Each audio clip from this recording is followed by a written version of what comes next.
Good morning, brothers and sisters. Good morning, brothers and sisters. Okay, I think that you could, you're sounding very, very energized now because we have had some beautiful singing so far, and we have been doing well thus far. And I think even though some people are still fanning and so on, the place have cooled down a bit. Am I right? Okay, fine. Okay, he's going to get cooler, don't worry. Madam Chairperson, ladies and gentlemen, please allow me to adopt all protocols already observed and established. The Antigua and Barbuda Workers Union was founded on the struggles of our forefathers, and we meet here today to assure you that their struggles were not in vain. Now more than ever, we are committed and dedicated to the movement in every way, hoping that all our struggles will continue to yield positive outcomes. Let us take this moment to thank them for their commitment, dedication, and sacrifice.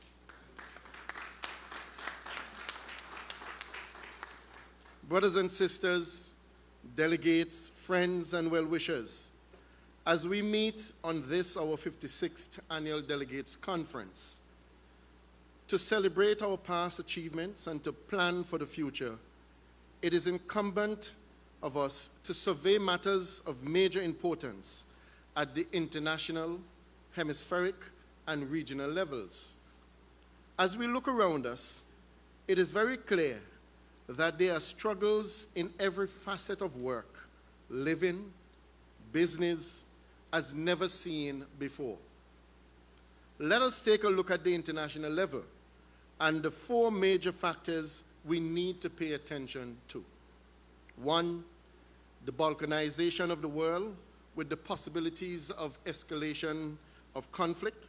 Two, the significant growth in the importance of AI, and that is artificial intelligence.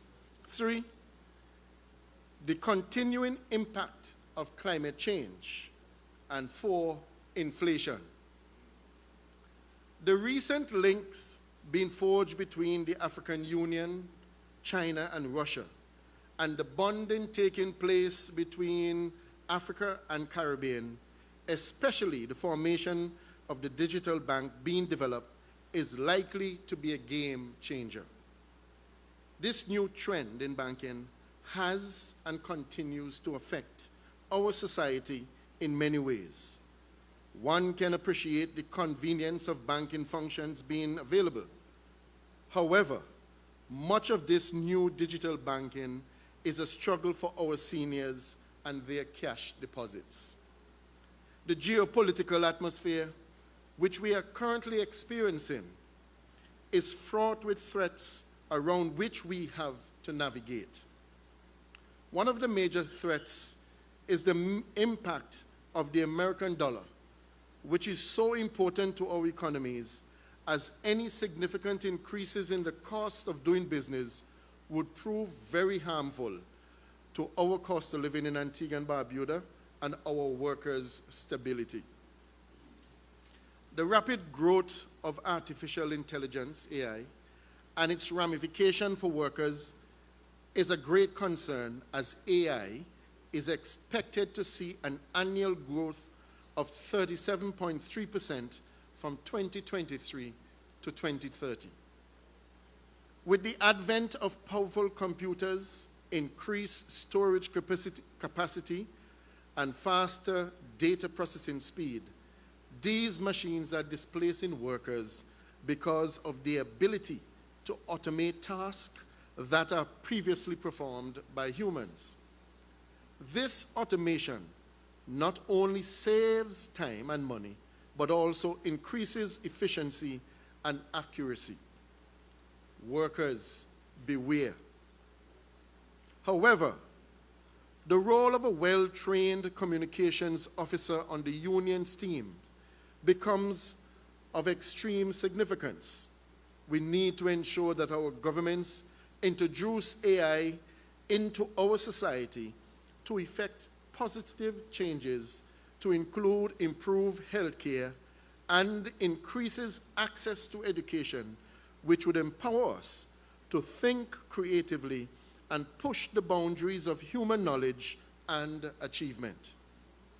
We all have to get on board and recognize that the role of AI is to replace humans in the future.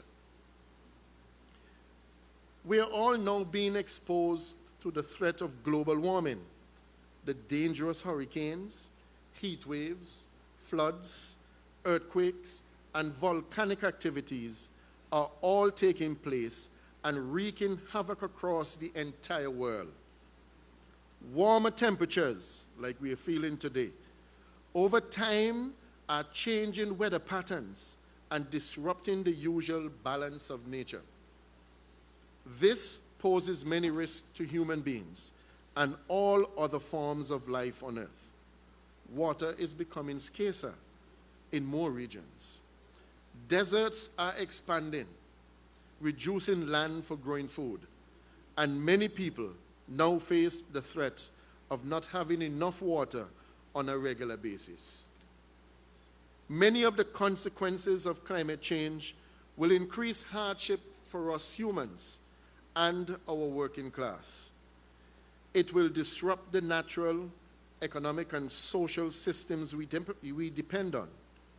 This disruption will affect food supplies, financial markets, damage infrastructure, and human health and global development.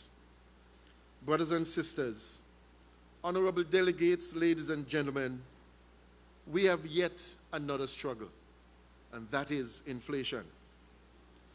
When inflation is on the rise, it's more expensive to purchase goods and services, and life on a whole gets more expensive.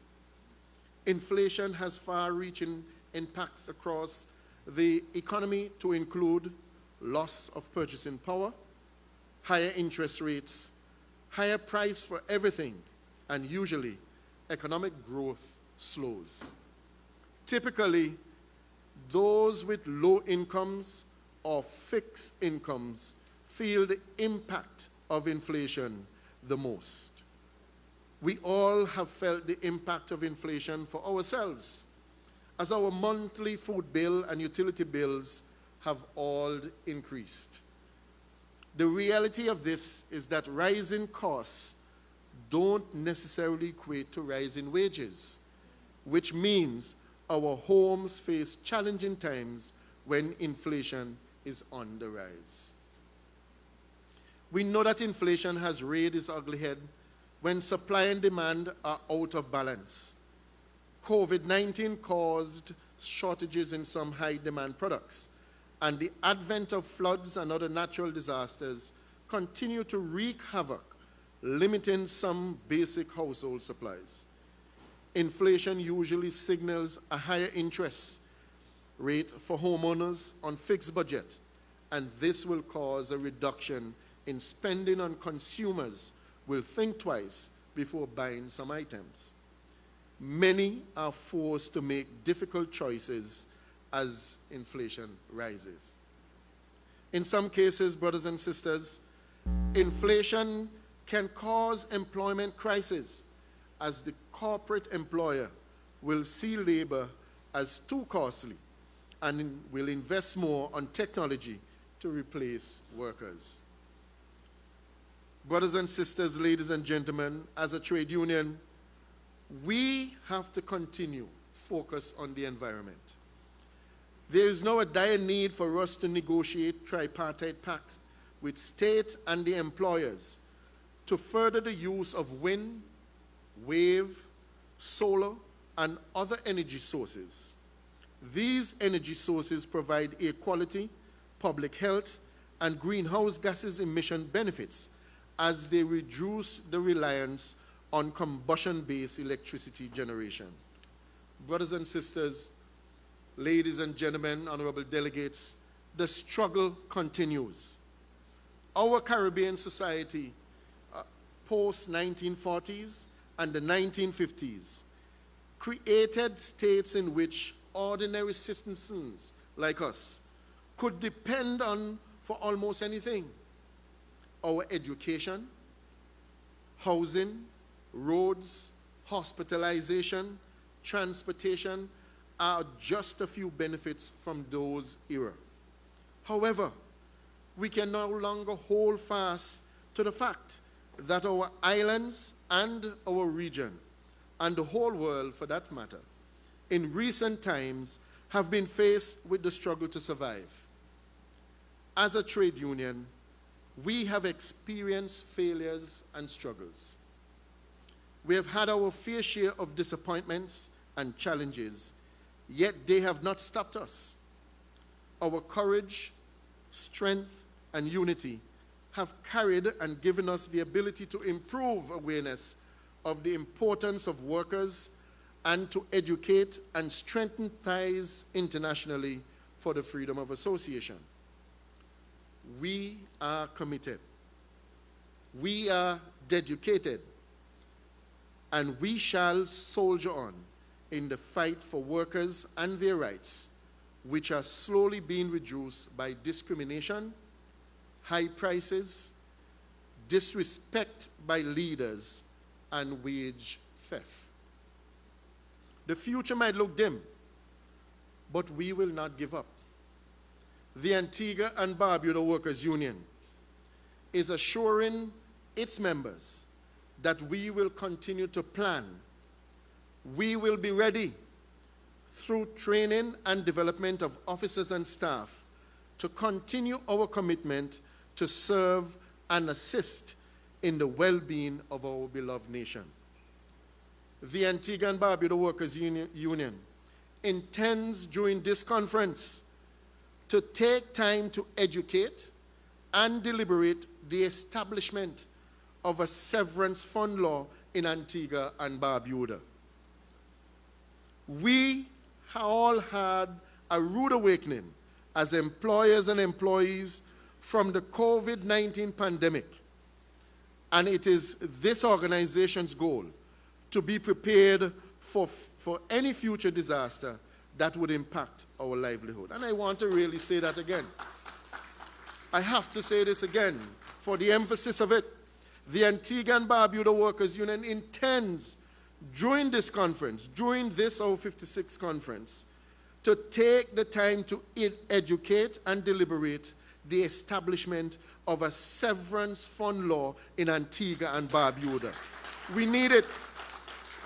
We all had a rude awakening as employers and employees from the COVID-19 pandemic, and it is this organization's goal to be prepared for any future disasters that would impact on our livelihood.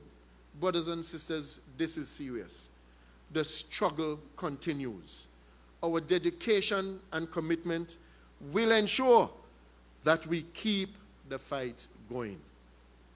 As I close, let me take this opportunity to say thank you to each and every one gathered here and all who could join us for your commitment and dedication to us as leaders, executives, and staff of this organization, for your support and involvement in the upkeep and success of the Antigua and Barbuda Workers Union. Without you, the struggles would be in vain. Long live the Antigua and Barbuda Workers Union. Long live the labor movement. I thank you.